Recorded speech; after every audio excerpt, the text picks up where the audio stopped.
Kabupaten Bogor.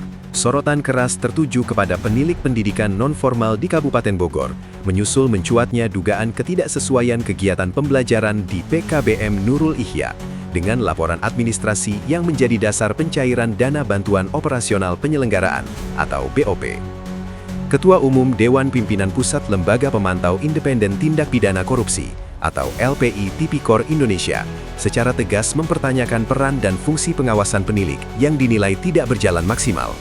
Menurutnya, penilik memiliki mandat negara untuk melakukan pengawasan langsung terhadap penyelenggaraan pendidikan non-formal, termasuk memastikan kegiatan belajar mengajar benar-benar aktif sebelum dana negara dicairkan. Penilik itu digaji oleh negara untuk mengawasi, bukan untuk diam. Kalau kegiatan diduga tidak berjalan, tapi dana tetap cair, lalu apa yang sebenarnya diawasi? Tegas Ketua Umum LPI Tipikor Indonesia. Ia menilai, apabila benar kegiatan belajar tidak berjalan aktif sementara dana tetap tersalurkan, maka terdapat persoalan serius dalam sistem pengawasan. Kondisi tersebut dinilai berpotensi menimbulkan dugaan kelalaian struktural yang sistematis. Lebih jauh, sikap Dinas Pendidikan non-formal yang dinilai defensif dan kurang responsif terhadap temuan investigasi, turut memperkuat tanda tanya publik. Dalam konteks pengelolaan dana pendidikan, pembiaran dan lemahnya pengawasan bukan sekadar kesalahan administratif, tetapi dapat membuka ruang terjadinya penyimpangan anggaran yang merugikan negara. Somasi terbuka kedua dilayangkan.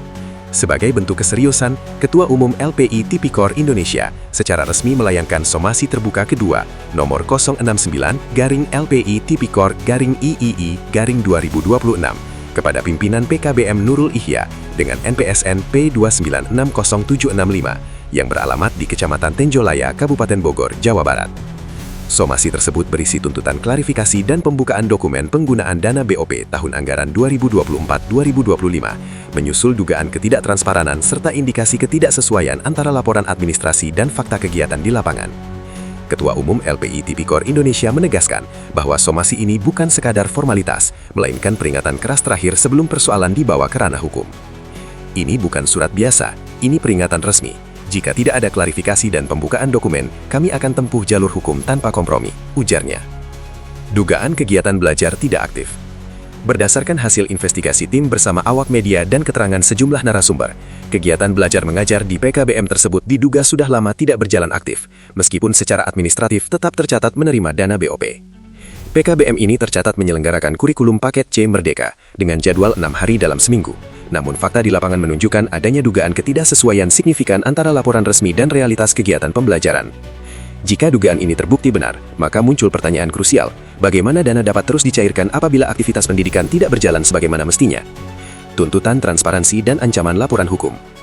Dalam somasi terbuka kedua tersebut, LPI Tipikor Indonesia menuntut klarifikasi resmi tertulis dari pimpinan PKBM, pembukaan dokumen lengkap realisasi penggunaan dana BOP tahun anggaran 2024-2025, penjelasan tertulis dari penilik terkait hasil pengawasan lapangan, transparansi data warga belajar yang menjadi dasar pencairan dana. Apabila dalam batas waktu yang ditentukan tidak ada tanggapan resmi dan transparan, LPI Tipikor Indonesia menyatakan akan membawa persoalan ini ke aparat penegak hukum serta melaporkannya ke instansi berwenang. Dana pendidikan adalah uang rakyat. Jika ada dugaan penyimpangan, maka itu bukan sekadar pelanggaran administratif, tetapi berpotensi menjadi persoalan hukum, pungkasnya. Kasus ini kini menjadi perhatian publik dan menjadi ujian serius bagi sistem pengawasan pendidikan non-formal di Kabupaten Bogor. Jika pengawasan lemah dan pengelolaan dana tidak transparan terus dibiarkan, maka bukan hanya uang negara yang dipertaruhkan, tetapi juga masa depan pendidikan masyarakat.